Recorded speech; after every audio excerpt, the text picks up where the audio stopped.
Hey, Vincent, Chris Brockman here. I'm a huge Boston guy. Why does everyone hate Jayson Tatum?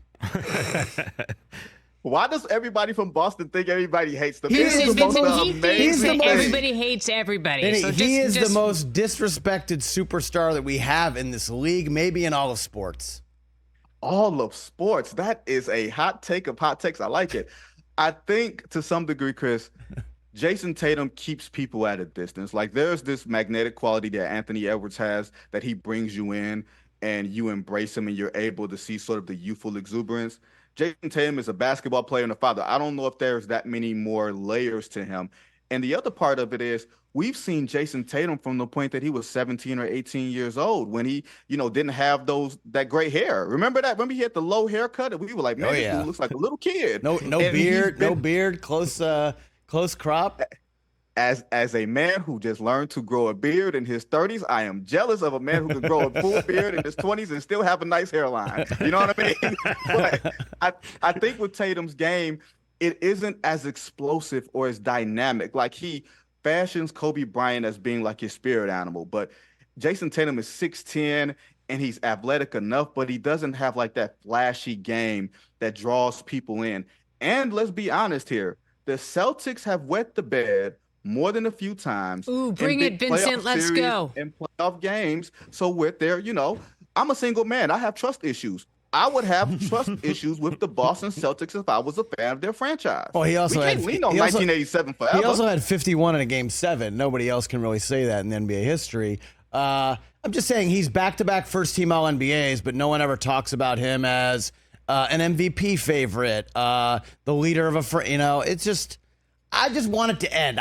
He needs to win a championship. I'm dying for it so everyone can finally shut up about this. But you're right. I think the thing about, everybody knows Deuce. Everyone knows he's really all about ball. And that's kind of it. Whereas, Anthony Edwards is in movies and he's going to be the face of this league for a long time. It does feel like Tatum will never actually be the face of the NBA.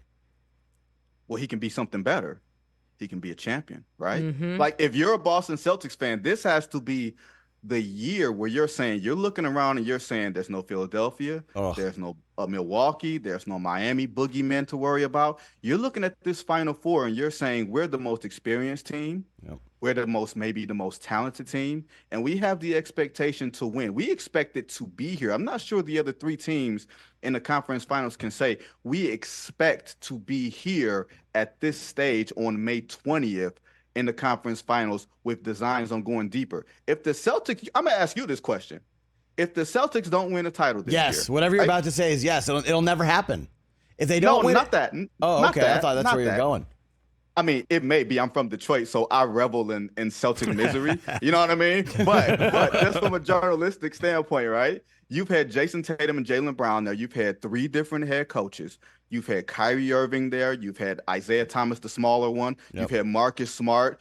You've had all these different iterations of teams who could contend, but yet you can't close the door. And the one time you got to the NBA Finals, you had the Golden State Warriors on the ropes. And in the words of Dennis Green, you let them off the hook. You tell me how you're supposed to feel if you do not win a championship this year. Not just a failure, but where do you go from here? Do you run it back or do you look and try to make wholesale changes? Because I would think running it back would kind of be foolish. Then how scary is it going to be, this Pacers-Celtics series? Because Tyrese Haliburton is a very, very bad man. He is, but I feel like this series is once again set up for the Celtics if they take it seriously, Suzy. The Celtics go through this thing where they would give away a game and then they'll just lose another game. Like from a talent standpoint, they should sweep them, right? But they're not going to sweep them because the Celtics don't take things seriously.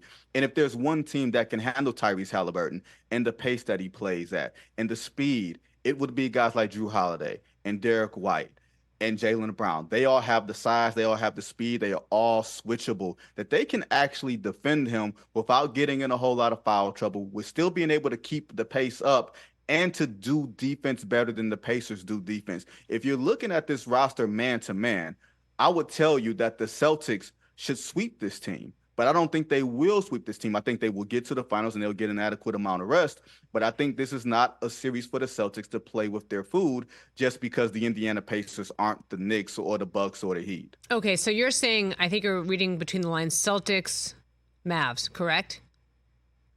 I am saying I plan on being at Prince's house during the NBA Finals. All right, That's what I I'm hear saying. you. Okay. I hear I you. plan on Okay, taking a okay. visit to Paisley Park during the NBA Finals, and I can't do that if I'm at Jerry World. I hear you. You're going to get in a little red Corvette and head over to Prince's house. Catch the Rich Eisen Show every single day on the Roku channel, 12 to 3 Eastern, for free.